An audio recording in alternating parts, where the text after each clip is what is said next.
معمولی دن نہیں ہے.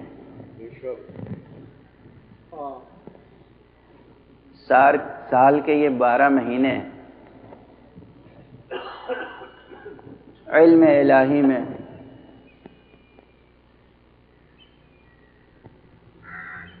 تخلیق کائنات کے پہلے ہی لمحے میں سال کے یہ 12 مہینے اسی طرح سے 12 مہینے تھے، اور اس میں 4 مہینے بڑی حرمت والے مہینے تھے، حرام مہینے تھے. ان 4 مہینوں میں ایک مہینہ رجب کا ہے، اور 3 مہینے یہ مسلسل اور پے بپے ذی القعدۃ الحرام، ذی الحجۃ الحرام اور محرم الحرام. یہ حرام مہینے یعنی بڑی حرمتوں والے مہینے ہیں. اس میں بے دین لوگ بھی جنگ و جدال نہیں کیا کرتے تھے.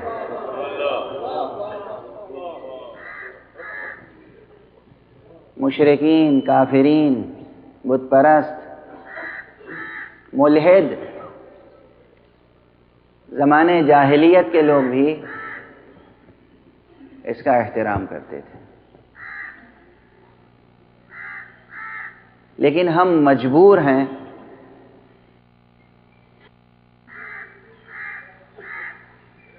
کہ نئے سال کا آغاز خوشی سے نہیں بلکہ غم سے کرتے ہیں. اس لیے کہ پچھلے سال میں نے ایک جملہ کہا تھا کہ یہ ہے بڑی حرمتوں والا مہینہ، مگر رونا اس کا ہے کہ اسی حرمتوں والے مہینے میں اللہ اور رسول کی حرمتیں پامال ہو گئی ہیں.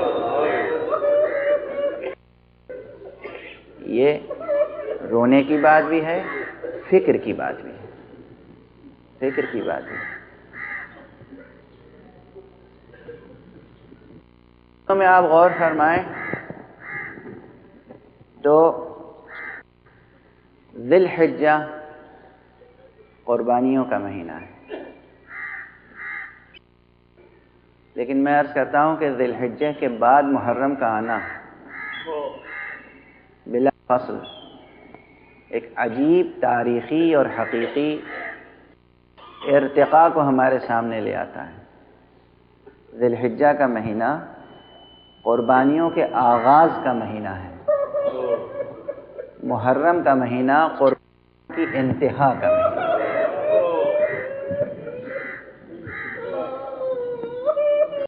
محرم کا مہینہ قربانیوں کی انتہا کا مہینہ. یہ باتیں بھی بہت فکر انگیز باتیں ہیں.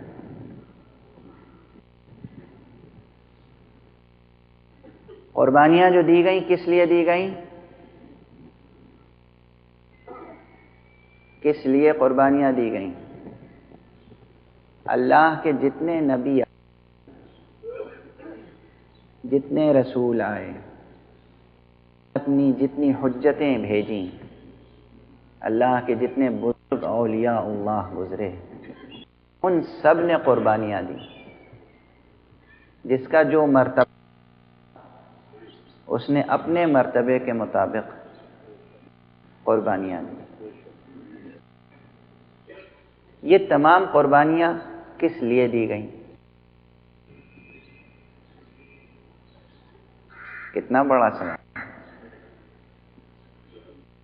اس لیے یہ قربانیاں نہیں دی گئیں کہ ہم صرف مناتے مناتے بے ہوش ہو جائیں. قربانیاں ہوش میں لانے کے لیے دی گئی ہیں، بے ہوش کرنے کے لیے.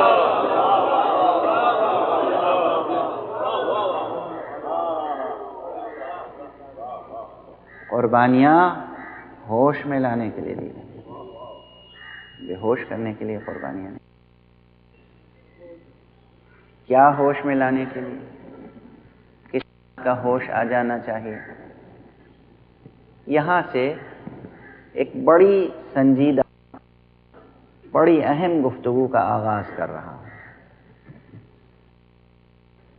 یہ گفتگو سب کے لیے ہے، لیکن خصوصیت کے ساتھ جو ارباب علم ہیں، جو اہل فکر ہیں، جو دانشور ہیں، ان کو متوجہ کرنا چاہتا ہوں. گفتگو سب کے لیے ہے، لیکن ظاہر ہے کہ اس گفتگو کی قدر وہی کر سکیں گے، اور وہ اس گفتگو کی، اگر میں کوئی اشتباہ کر رہا ہوں تو اشتباہ کو دور بھی کر سکیں، اور اگر کوئی درست بات کہہ رہا ہوں تو اس بات کو آگے بھی بڑھا سکیں.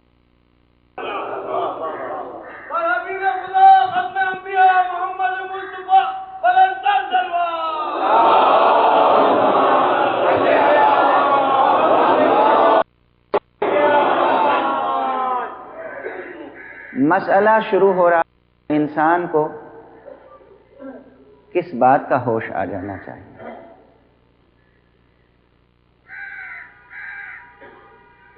ہم دینی معاشرہ رکھتے ہیں، بحمد اللہ ہمارا دین اسلام ہے، لیکن اسلام شناسی کا حق ہم نے کتنا ادا کیا؟ اسلام کیا ہے؟ جو اسلام سے آشنا ہے وہ آشنا ہے، لیکن کیا یہ حقیقت نہیں ہے کہ اب بھی اس 21ویں صدی میں بھی بہت سے افراد ہیں جن کے لیے اسلام ایک مبہم حقیقت ہے، اسلام ایک معمہ ہے، اور اسلام کی کیسی کیسی غلط تعبیریں آج دنیا میں پیش کی جا رہی ہیں. یہ منبر، یہ فرش عزا، یہ مجلسیں، یہ سلسلے بیانات جس ذات گرامی سے منسوب ہیں، اس نے قربانی دی تھی اسلام کی حفاظت کے لیے، اور اس لیے ہمیں اسی ذات گرامی سے معنون کرتے ہوئے یہ گفتگو آگے بڑھانی ہے کہ اسلام کی حقیقت کیا ہے. اسلام کیا ہے؟ پچھلے جو بیانات رہے ہیں میرے، وہ بھی آپ کے اذہان عالیہ میں ہوں گے. تقریباً گفتگو ان تمام گفتگوؤں کا ایک ارتقائی سلسلہ ہے. اسلام کے ساتھ سب سے بڑی مظلومیت یہ ہے، اسلام کو دنیا کے دوسرے بہت سے مذاہب اور ادیان کے ساتھ ایک دین سمجھا گیا. غور فرما رہے ہیں آپ؟ جس طرح اور بہت سے دین ہیں، یہ بھی ایک دین ہے. یہ اسلام شناسی نہیں ہے، یہ اسلام شناسی نہیں ہے، یہ اسلام کا حق ادا نہیں ہوا. ایسا نہیں ہے. یونیورسٹیز میں جو تھیولوجی، ڈپارٹمنٹ آف تھیولوجی ہوتی، ریلیجنس کی کمپریٹیو اسٹڈیز ہوتی ہیں، اس میں بھی ہوتا ہے کہ یہ بھی دین ہے اور یہ بھی دین ہے اور یہ بھی دین ہے. توحیدی مذاہب بھی ایک سے زیادہ ہیں. مسیحیت بھی توحیدی مذہب ہے، یہودیت بھی توحیدی مذہب ہے، اسلام بھی توحیدی. یہ اسلام شناسی نہیں ہے. ہرگز ایسا نہیں ہے کہ دوسرے تمام ادیان کی طرح اسلام بھی ایک دین ہے.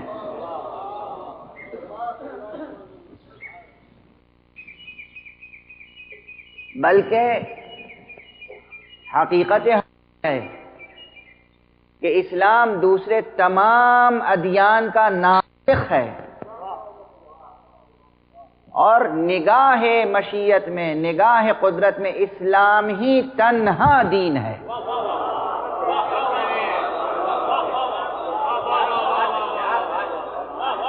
یعنی اور دین کسی کی نگاہ میں دین ہو تو ہو، خدا کی نگاہ میں وہ دین نہیں ہے۔ خدا کی نگاہ میں دین بس اسلام ہے۔ ان الدین عند اللہ الاسلام، دین تو بس اللہ کے نزدیک اسلام ہے۔ ایسا کیوں ہے؟ دوسرے دین کیوں نہیں ہے؟ اور اسلام ہی کیوں دین ہے اللہ کی نگاہ میں؟ سوال کرنے کا حق ہے، اس دل آزاری نہ ہو۔ ہر شخص کو اپنا دین عزیز ہے، اپنا مذہب عزیز ہے، اپنا عزیز ہے، اور یہ دور تو ایسا ہے کہ جس میں نظریہ بہت قوت کے ساتھ پیش کیا جا رہا ہے کہ تمام ادیان کا احترام کیجیے، تمام مذاہب کا احترام کیجیے، کسی کو برا نہ کہیے۔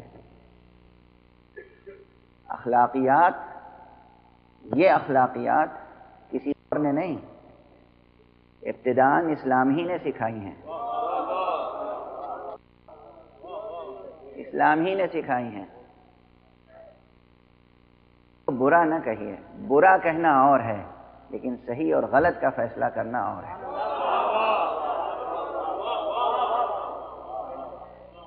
صحیح کو صحیح کہنا مداحی نہیں ہے، غلط کو غلط کہنا مذمت یا برائی نہیں ہے۔ صحیح کو صحیح حق بات کہنا ہے، غلط کو غلط کہنا حق بات کا کہنا ہے۔ برائی کرنے کے معنی ہے کہ صحیح کو غلط کہا جائے۔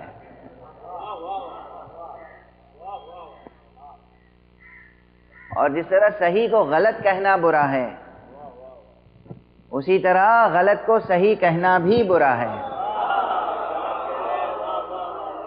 دونوں برائیاں، دونوں برائیاں۔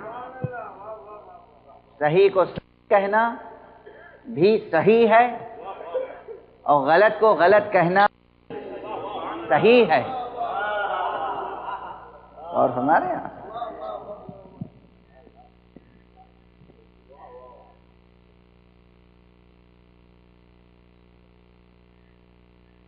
اس دور میں بطور خاص اس کے سیاسی مقاصد ہیں، اقتصادی مقاصد ہیں کہ تمام مذاہب کو مان لیجیے، پلورلزم،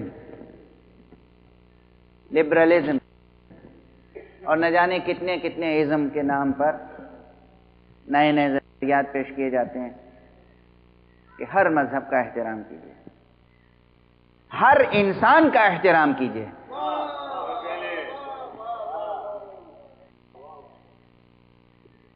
بشریت کا احترام کیجیے، انسانیت کا احترام کیجیے، انسان کا احترام کیجیے، لیکن غلطیوں کا احترام نہ کیجیے۔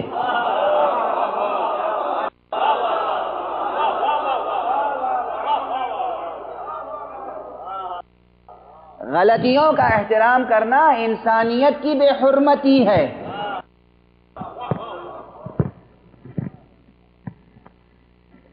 ضمیر انسانیت راضی نہیں ہے کہ غلط کو صحیح کہا جائے اور صحیح کو غلط کہا جائے۔ اسلام نے اس سلسلے میں جو اخلاقیات سکھائی ہیں وہ عرض کروں گا، لیکن اس وقت عنوان ابھی اور علمی حوالے سے بہت شفاف نہیں ہوا آپ کے سامنے۔ یہ جو میں نے عنوان رکھا ہے کہ اساس اسلام، اساس یعنی بنیاد، بنیاد اسلام، عقیدہ یا حقیقت، بظاہر یہ مجمل عنوان ہے، اصولیوں کی اصطلاح میں مجمل ہے، عام اہل زبان اسے مبہم کہیں گے، تو اسے میں ذرا مبین کر دیتا ہوں، ذرا واضح کر دیتا ہوں مقصد کیا ہے اس عنوان کا، کیوں میں نے یہ عنوان انتخاب کیا، عقیدہ یا حقیقت۔ چونکہ جتنے ادیان ہیں، جتنے مذاہب ہیں، ہر دین کے پاس کچھ عقیدے ہیں، اور بات یہ آتی ہے کہ صاحب یہ آپ کا عقیدہ، یہ میرا عقیدہ، آپ اپنے عقیدے کا احترام کیجئے، ہم اپنے عقیدے کا احترام کریں، اور ہم بھی آپ کے عقیدے کا احترام کریں، اور آپ بھی ہمارے عقیدے کا احترام کریں۔ پلورلزم تو یہی ہے کہ سب ایک دوسرے کے عقیدے کا احترام کریں۔ میں نے یہ سوال اسی لیے قائم کیا ہے کہ اساس اسلام عقیدے پر ہے یا حقیقت پر؟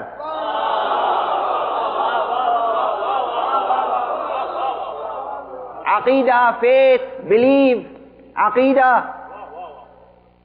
اگر آپ تمام ادیان کا مطالعہ کریں یا عقائد کا مطالعہ کریں، ادیان کی بات ابھی لفظ ادیان استعمال نہ کیجیے، مذاہب استعمال نہ کیجیے، لوگوں میں چلے جائیے، فیلڈ اسٹڈی۔ افراد بشر میں ہر فرد کے کچھ اپنے عقیدے ہیں، ہر فرد کہتے صاحب میرا عقیدہ یہ ہے۔ اب آپ بہت سے عقیدوں کا مطالعہ کیجئے یا سارے عقیدوں کا مطالعہ کیجئے یا چند عقیدوں کا مطالعہ کر لیجئے، تو آپ دیکھیں گے کہ بعض عقیدے ایسے ہیں کہ جو حقیقت پر مبنی ہیں،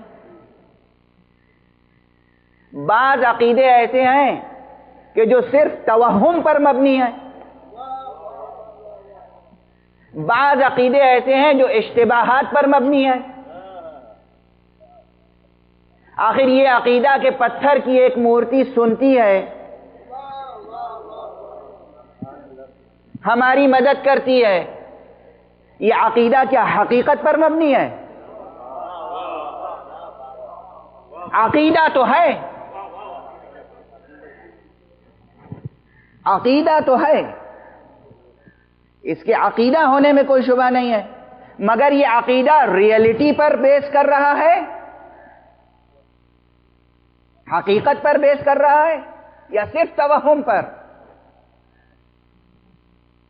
اور ایسے ہی نہ جانے کتنے عقائد ہیں، اب بہت سی مثالیں پہلی ہی تقریر میں نہیں دینا چاہتا۔ آپ عقائد کا مطالعہ کریں، عقائد حقیقتوں پر بھی مبنی ہو سکتے ہیں اور اشتباہات پر، مغالطوں پر اور توہمات پر مبنی بھی ہو سکتے ہیں۔ اس لیے اسلام کے بارے میں یہ یقین فرما لیں کہ اسلام کسی عقیدے پر مبنی نہیں ہے،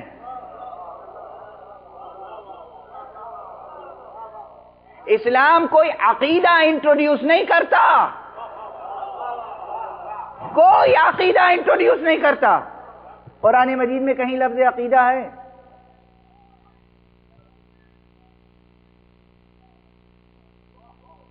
اسلام کہتا ہے کہ حقیقت کے آگے سر بسجود ہو جاؤ،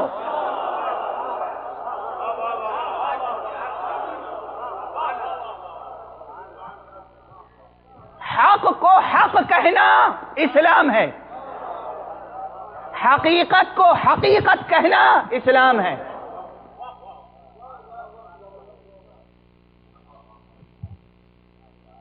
اس کے علاوہ کوئی عقیدہ اسلام نہیں پیش کرتا ہے۔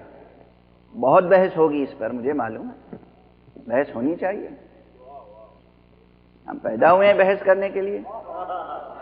ہماری تعریف ہے انسان ناطق۔ انسان ناطق کے معنی صرف یہ تھوڑی ہے کہ آوازیں پیدا کرنے والا حیوان، آوازیں تو ہر حیوان پیدا کرتا ہے، آوازیں تو کبھی کبھی پتھر بھی ٹکرا جاتے ہیں تو آواز پیدا ہو جاتی ہے۔